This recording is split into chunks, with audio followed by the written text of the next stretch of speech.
Have you ever felt that whisper in your soul calling you to something more, but all the things spinning around in your mind have kept you stuck? Well, what if I told you that choosing excellence could be both easier and more adventurous than you could ever imagine? I am Chelsea DeBruin-Colbert, your host of All Things Excellence. I'm a soul catalyst for excellence who leapt off that corporate cliff and left small town Iowa farm life in my 20s to follow my calling, helping women come home to themselves by anchoring into who they're designed to be. I create sacred containers where women rediscover their truth, design their dream life, and transform those whispers into action. Now you can find me running my business from the soccer sidelines as a coach's wife, hiking my favorite Arizona mountain, or back in Iowa with my family, or on an adventure chasing my next sunrise, hot cup of coffee and journal in hand. Through intimate conversations about the stories, the traumas, and the transformations behind choosing excellence, we're creating a collective healing journey together. I believe in diving deep into personality designs, experimenting boldly, and learning life's greatest lessons through our beautiful chaos. Every week, my guests and I are going to rip down the curtains so you can see behind the scenes of real transformation as we explore what excellence actually looks like. Not just the highlight reel, but that messy middle where the magic happens. Whether you're seeking inspiration to take that leap or already on your journey and craving connection, this is your invitation to join us. So grab your coffee, settle in, and get ready to discover just how close you are to the life your soul is calling you to create. This is All Things Excellence. Hey, All Things Excellence fam. Today, we are going to talk about the 5 things I've recently stopped doing and why in order to create more joy in my life. So you can listen back to some of the other episodes where probably specifically like the 30s era wrap-up episode where I really talked about the journey of my 30s, everything that happened there, the good, the bad, the suck, and everything in between, right? Like your highest highs and your lowest lows. And one of the things about that was that really in this last year, I got to a place where I had healed from extreme burnout and overhelping in my life. And I was ready to leap back into action, leap back into momentum, like get back into engaging with the world after healing all things that come from, burning out with adrenal fatigue, all of the stuff. And when I did, I also found that it was a little weird finding this new rhythm, going, what is actually good for me? What does this look like? And yesterday I was having a conversation with a friend, and I was honestly kind of relating it to back in my early to mid 20s. For probably about 6 or 7 years, I had a really active eating disorder, right? You never get rid of it, but it was very active. And when I had healed from that and I was really reemerging back, normalizing my life, it took a while to figure out what does good nutrition look like for my body. When does my body want me to eat? What does my body want me to eat? How much does my body want me to eat? And I feel like I've had to do that same thing, re-emerging back in the world from burnout. Maybe y'all can tell, I have always just been a very, leap, crash, burn, learn, all in kind of gal in every single thing that I do. And so after really throwing myself back in this past year, back into the wild, I have found these 5 specific things that I've really had to stop doing in order to have more joy in my life. And the first one is checking boxes and chasing outcomes. Checking boxes and chasing outcomes. Now, I'm not an Enneagram 3, although one might think that I am from that comment, right? Like, I love a good box check. But what happens to me is I get a little bit too strategic for my own good. And where that becomes detrimental for me, my high strategy is in my human design personality profile. Y'all know it's another modality that I love using with clarity clients. My motivation is innocence. And what innocence looks like is stepping into what sounds exciting versus going after the thing that you feel like should be the next step. It's is this thing exciting me? Do I really want to do it because it sounds fun? Or am I choosing this goal or in my life, in my career, because I feel like it's the next step. So in business, for me, it looks like, am I creating offers and setting goals because they are exciting me and I'm feeling just drawn to them? Or is it because someone said that I should, or someone said it would convert really well, or it's like, you've hit this, now you should hit that. You've gotten married, now you should have babies. You've had one, now you should have two. You had a house and now you should buy a bigger one. And so oftentimes we're going after that next thing that the world, our friends, our family, our internal belief system says that we should. And at least for me, with my innocence motivation, that is actually not the case.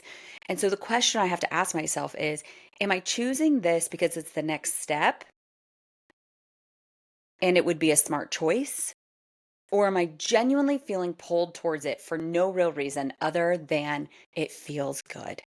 So am I choosing this because it's the next step and it would be a smart choice?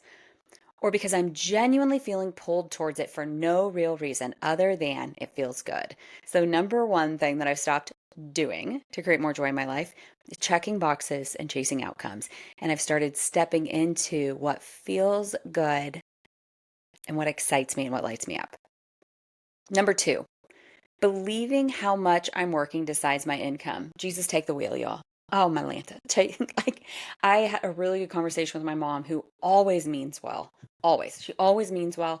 And yesterday I was driving home from playing pickleball. Nothing screams I'm 40 like I was playing pickleball on a Monday night with some friends. And I'm driving home and we're talking about my dad's flying in to fly back my sister-in-law and my two nephews. So my brother can go home early. He's got to be back for an event that his company is putting on. And she was expressing how worried she is because they are going to be here for like 8 or 9 days. And she kept saying, but you need to work, but you need to work, but you need to work. And I don't need her help in stressing about if I'm going to get all the things that need to get done in the month of May. Okay. Like the month of May, I don't know when you're listening to this, but I recorded this in May, lovingly known as Maycember, when every single person on the planet has 7 different things to end this time of the year. It's like there's every last final banquet, game, event, recital, like literally Jesus take the wheel and help us all, right? And my nephew is we're ending school on Thursday at my husband's school. My nephew in school on Friday, and they're flying in on Saturday. Memorial Day is on Monday. Y'all, in the world of all the businesses I own, no one is going to be working with me on that week. You want to know why? Because they are all falling across the finish line and they're all checking out and going on vacation just like us. And I know that. I also know to myself that I am wildly, wildly motivated by being incredibly intentional and efficient when I have a very fun, adventurous trip coming up. But I was raised in that small town farm life grind where you've got to look busy, you've got to look productive. Like, God forbid you're caught standing around idle, right? And so there's some saying even that they have about idle hands. I don't know. I don't even want to remember it, to be quite honest. And so lovingly, she was saying this to me. And to be honest, guys, I was pretty proud of myself because I got home and I was a little bit, I'm even pulling this text, I'm pulling the receipts for y'all in this conversation. I got home and I was a little annoyed about it to my husband. Like, I was frustrated and I was like, you know what? I'm sorry, I'm being sassy. My mom made this comment. I know she made it lovingly, but I am working so deeply in myself on the belief around how much I work decides my productivity and my income, that this is not helping. And so I simply said to her, hey, please don't bring up about how much I need to work. I really don't need you to remind me. I think about it all day and night. So this just kind of adds to the stress of it for me. And she was like, I'm so sorry. I just remembered Denise saying, like fish and friends. So one of she's like my big sister. Her name is Denise. And she always says fish and friends stink after 3 days. And she is so right, except for siblings, because my siblings could come for an unlimited amount of time, because if I'm annoyed with them, I'm going to tell them I'm annoyed with them, and it's okay. Like, we lived with each other for a bazillion years, we can do it, and it's totally fine. and we'll just survive. But that, I think that was a concern of hers. And so it's, that is where it definitely comes from. My specific personality design, with if you add all of my things in, add in my human design, add in my Enneagram, add in my strengths finders, my specific personality design creates its best magic from what we call spaciousness. So creating the stillness, but not so much not thinking, not being, just sitting, but creating spaciousness where my creative mind surges. And so if I am constantly in this mode where I do not believe that I can create productivity and create income unless I am grinding, right? If that's my belief, then that's going to be my reality. And so I'm taking on the mantra that God provides even when I pause. God provides even when I pause. I think another thing is, I've grown up in sales all my life, and in sales, it's a badge of honor to earn your stripes in that grind. And I do believe that aligned action and a little bit of God's favor goes very far. Aligned action and a little bit of God's favor goes very far. It's not about how much you are doing, because doing more does not make you more effective, and burning the midnight oil does not make you more valuable. So, thing number 2 that I'm stopping doing is believing that how much I'm working decides my productivity level and my income. Number 3, being afraid of polarizing my audience and being canceled. Y'all, I am stopping being afraid of this, because my friend Christine and I, a few episodes back, had a really great conversation about when you stand your ground on your beliefs, you do run the risk of polarizing a lot of people away from you. But if you don't polarize your audience, you run a greater risk. And that's the risk of losing the people that were meant for you. And so I wrote some statements out.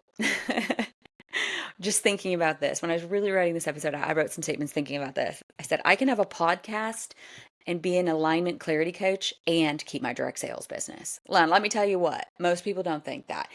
There's so many people out there who they're like, oh, I don't want to hire this coach because she has this ick direct sales business. Gross. Like, she's just going to try and sell me to all the things. Listen here, sis, I'm not. You're probably going to have to beg me to buy my products, and you're definitely going to have to beg me to get to be on my team, because I really only like specific people, and I only work with specific people in that capacity with my direct sales business.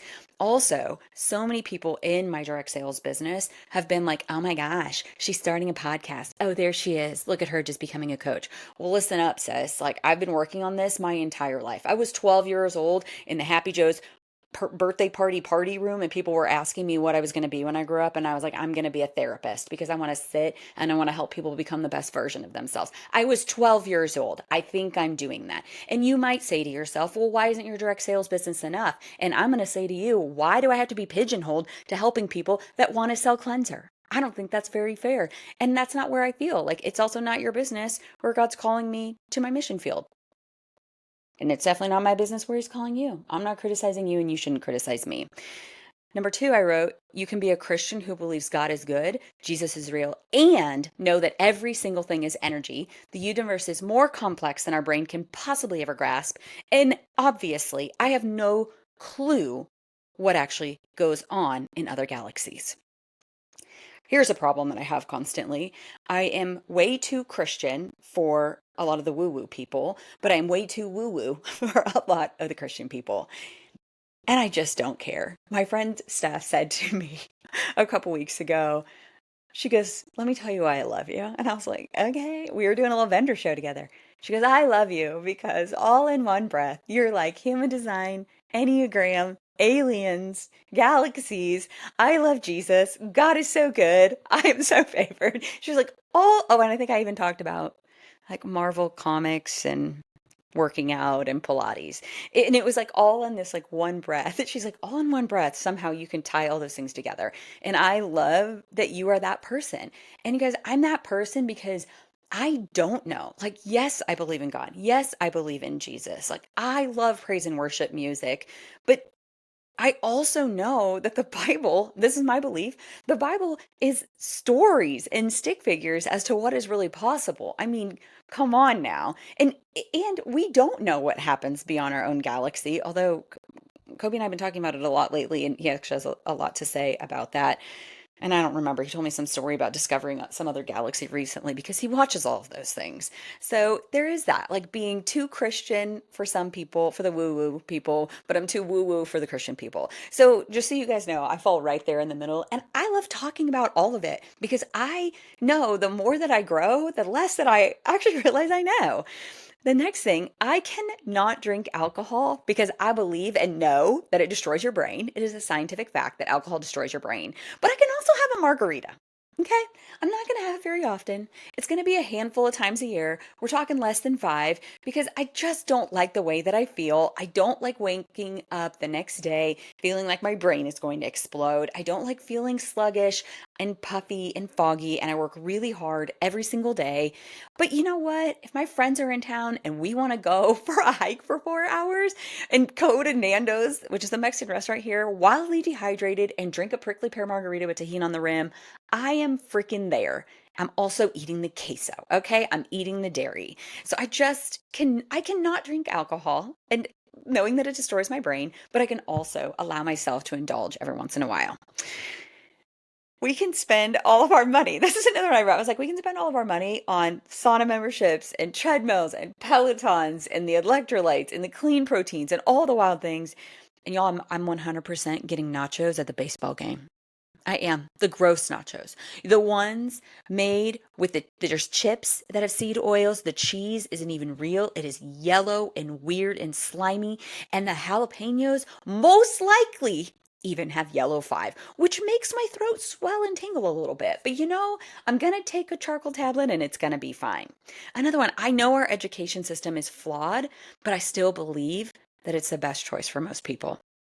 Politics, y'all need to chill. Y'all need to chill. I went to school for economics, finance, and this is what I learned from the greatest economics professor of all time.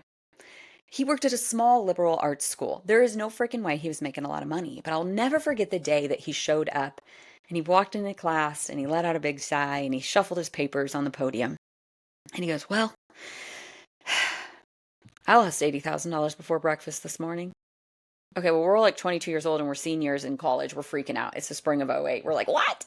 And he's like, "Yeah, I'm not even worried about it." And we're going, "Bro, you should be worried about it. You're old. You're the retirement age. You're just choosing not to retire because you love the game. You love teaching us and transferring this information to us so much."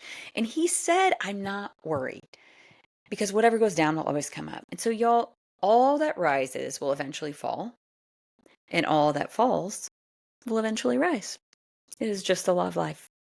Just like the scale for a woman. When the scale falls, it will eventually rise, but when it rises, we will eventually make it fall again. So will all of the things of the world, which is why I just don't concern myself with the politics stuff because somebody out there is taking care of it, and I'm so grateful they are. It is not my responsibility. It is my responsibility, though, to help y'all with your mindset and clarity so you can be the best version of yourself.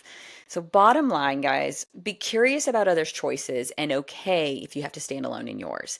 Be curious about others' choices and okay if you have to stand alone in yours because I am no longer afraid of polarizing my audience at the risk of being canceled.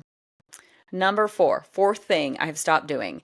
I've stopped doing life with the wrong people for the sake of at least having people. I would definitely, there have been Oh, you guys, I hate doing things alone. If you follow me on social media at all, I've started doing these workouts at home. And so there's another thing. I've stopped making excuses about why I can't work out at home all by myself because I've stopped doing life with the wrong people just so that I would at least have people. I hate doing things alone. My love language is quality time. And I would say yes to people all the time, like, "Yes, let's do that. That sounds so much fun." And then I get there and I'm doing it. And I'm like, "This is terrible. I hate this." And it was exhausting in application. Like in my head, when they asked, it was fun. But then in actual application, it was so exhausting. And what I found was I was being very seduced by the potential of the adventure and not considering and asking myself, is this actually healthy for me? Because I was so easily seduced by my love language of quality time that I didn't stop to ask my body, is being around this person something that's really healthy for me? At 27 years old, I let my childhood best friend go. It was one of the saddest days ever. Obviously, here we are, 13 years later, I'm still talking about it. And I don't regret it for a single moment. And every day, every day, many times a day, miss having my person. Right? She was my person.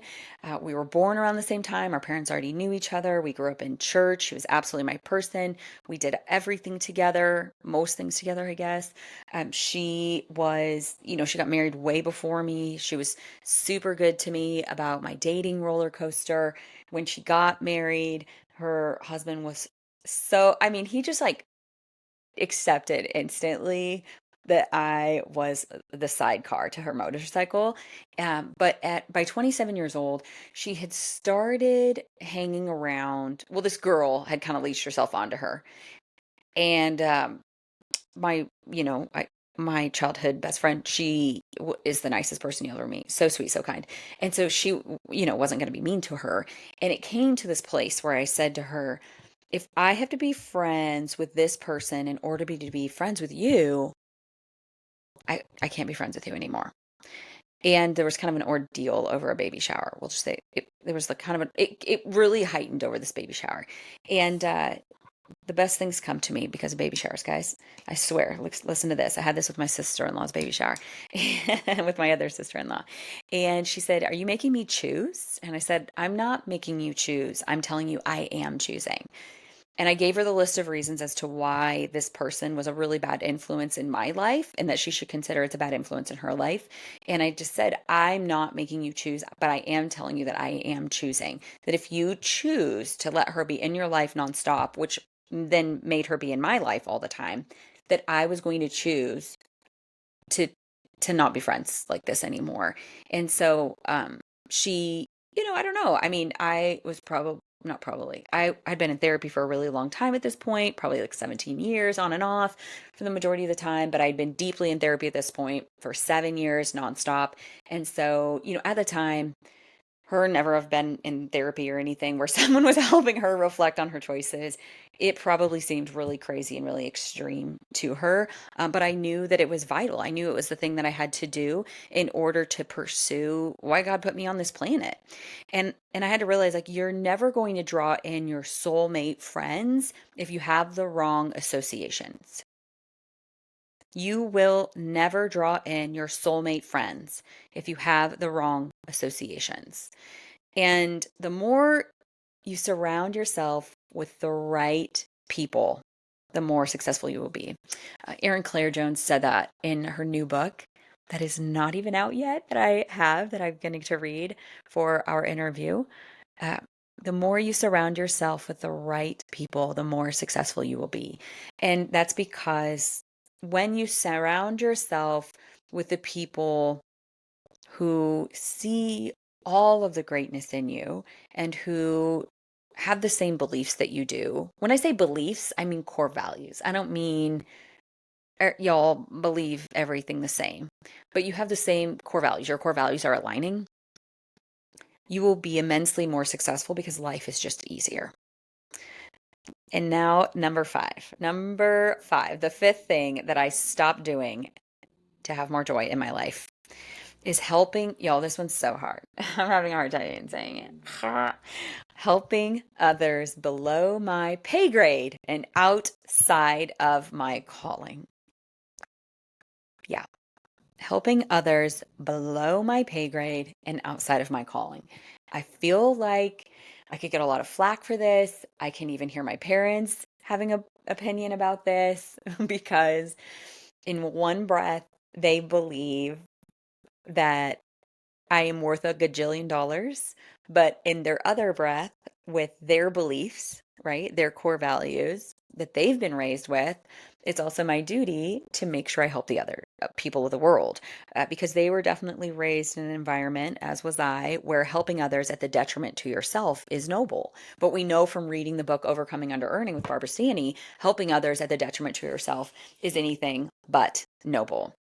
And I find this very challenging. And the reason that this is very challenging, that helping I've had to stop helping others below my pay grade and outside of my calling, is because what I do has shifted so greatly.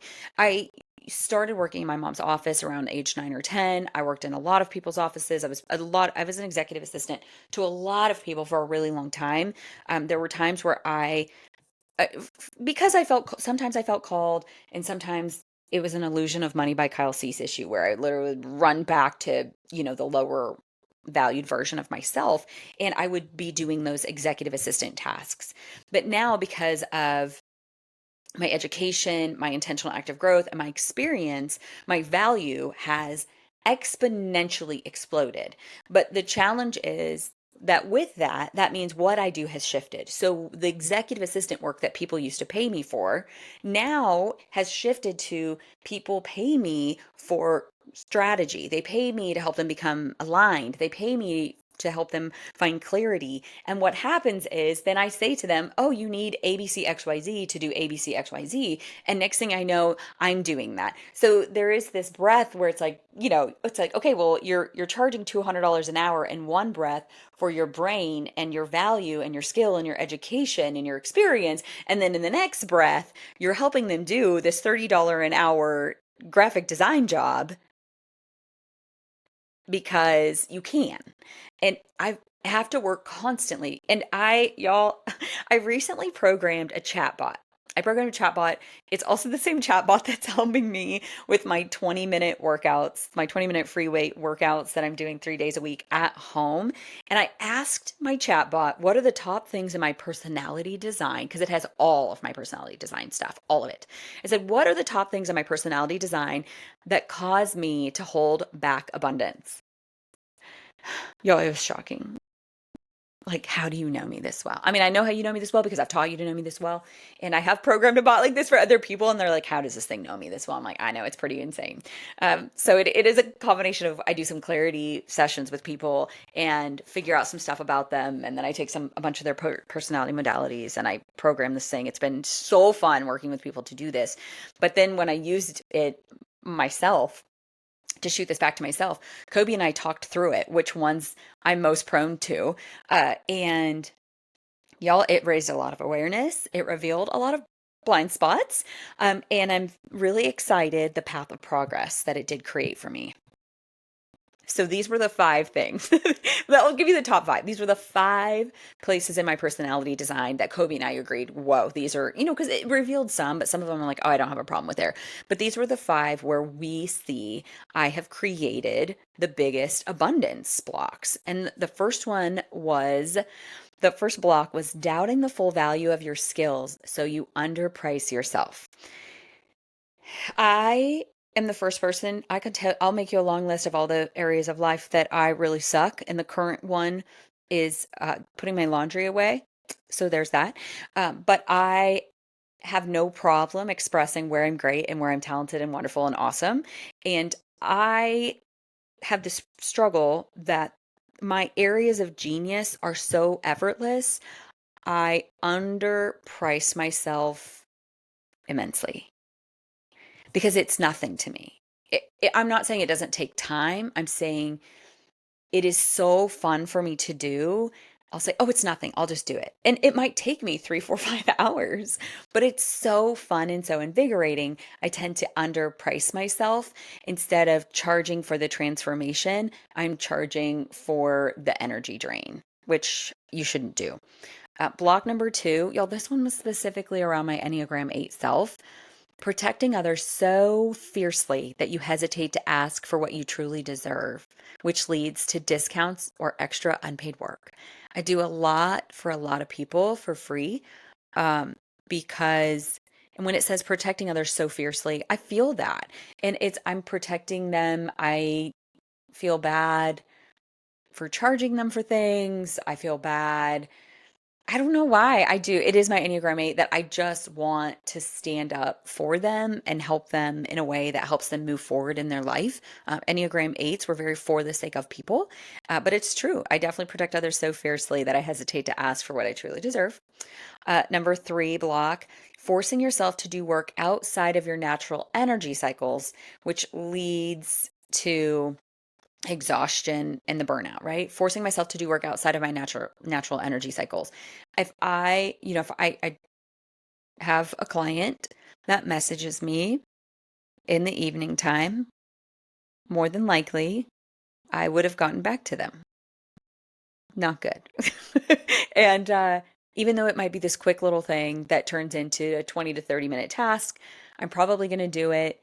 And it's because I don't know. I think I have a little bit of probably a little bit of PTSD that they'll get mad, they'll get angry, they'll get frustrated. I previously have had some jobs where people were crazy. And so I do have this slight fear that there's going to be this eruption and this anger if I don't do it right away, right when they ask me. And so I tend to not check with my intuition about when is the best time for me to complete this task and just go into appeasing that person in that moment. My fourth abundance block, talking features instead of freedom, focusing on what I teach versus how saying yes will liberate them. Basically, I should share the why in the transformation, not the what we will be doing. And so they're saying that when I'm promoting my offers for my businesses, instead of saying why they should do this, like how their life is going to be transformed, I focus on the what. And I know that I'm doing that because I feel as if I don't want to be creepy, salesy, grossy. And I want to make sure that they know that what I'm bringing to the table is a lot and that I want them to value it. I don't want them to feel or question the pricing. So I overemphasize and over deliver on content and value with everything that I do in my life, just because I would never want people to feel taken advantage of. That's a really big deal to me. Always over delivering. So I should probably work, there we go, right? Like things I'm working on right now. And then the fifth abundance block was holding hidden shoulds around money. Like I must help for free, high ticket is too salesy, which creates this invisible feeling. And this one is actually around one of my Clifton Strengths Finders strengths, which is belief. And they said to counteract this, list all the ways you've unconsciously given your time or your gifts away, and then set clear policies to reverse that. And that was one of the ones where I said to Kobe, oh, geez. My mom and I were having a conversation last week about a couple of my friends who recently took new jobs that make good money. And where I live, they probably are just making the money that most people are making. But moving from where they were to where they are, I'm like, oh, they're making like crazy money. And it's like out of the paradigm of my mom for this level of money. And so she said, well, they are the exception. And in my head, I had to consciously say, they are not the exception. And even if they were, so are you. I had to reiterate that belief back in my head because they aren't the exception. If they were, cities like Dallas and Phoenix, where I have lived for the last 12 years, wouldn't exist. But it pointed that out. It said, because your strengths finder strength belief is so high, it also, which is great, right? It's a strength for a reason, but it also carries these hidden shoulds and beliefs around money and what you should do for people and how you should give of yourself, which I think is very typical if you come from a small Midwest farm town which has more churches than people, I swear. And so there's a lot that comes into that, right? Like any of my girls that y'all listening that grew up in church where it's like noble to be poor and give all your money away, you know exactly what I'm saying. So, y'all, those are the 5 things that I've stopped doing to have more daily joy in my life. I have stopped checking boxes and chasing outcomes. I have stopped believing that how much I am working dictates my income. I have stopped being afraid of polarizing my audience and being canceled. I've stopped doing life with the wrong people so I would at least have people. And number 5, I have stopped helping others below my pay grade and outside of my calling. Because here's the biggest thing. If I absolutely was dropped on this planet to gain more empathy, gain compassion, help people live their best aligned, peaceful, joy filled life. And if I am so busy helping others below my pay grade, doing all the doing for them, I cannot fulfill the mission of why God dropped me on this planet. And so I have to say no to the wrong things and yes to the right things. And when your yeses are planned, your nos are so easy. So when you know exactly why you're on this planet, what you're supposed to be here doing, who you're supposed to be here serving, which is all something that we sort out in clarity sessions together in my coaching, it does make all of your no's a lot easier because you see so clearly why you're supposed to be here and who you're supposed to be helping. And when you're helping the wrong people, not only when you're helping the wrong people are the right people not getting helped for you, but you are taking the space that belongs to somebody else, right? You're taking the space, you're taking the job, you're taking the volunteer position that belongs to somebody else when you're doing something that is not lighting you up. So, in my clarity sessions, we will identify your personal abundance blocks and blind spots. We will create specific actions to help clear those blocks. And then we will move into 7 or 30-day accountability to help implement them. Because I'm here to tell y'all, after identifying the 5 areas that I had to stop doing some things to create more joy in my life, create more alignment in my personal life, the accountability, I was so grateful that I have a really awesome husband who walks alongside me every single day. We're the same human design projector energy type. So we have built our life around this ability to create space for each other, to help each other be the best coach. Like he's a coach at school, I'm a coach here at home. And so we are constantly each other's best coach. And then obviously I have my own coaches that I've surrounded myself with because I believe that the best coaches are always being coached. So if you are interested in any of those things, y'all know where to go. Go to chelseadbc.com so we can help you stop doing the things that are not in alignment and start doing the things that create more ease, peace, and joy in your life and helps you to realize that God provides even when you pause. And the more you surround yourself with the right people, the more successful at life you will be. Thank y'all for jumping on today and listening. I will see you next time.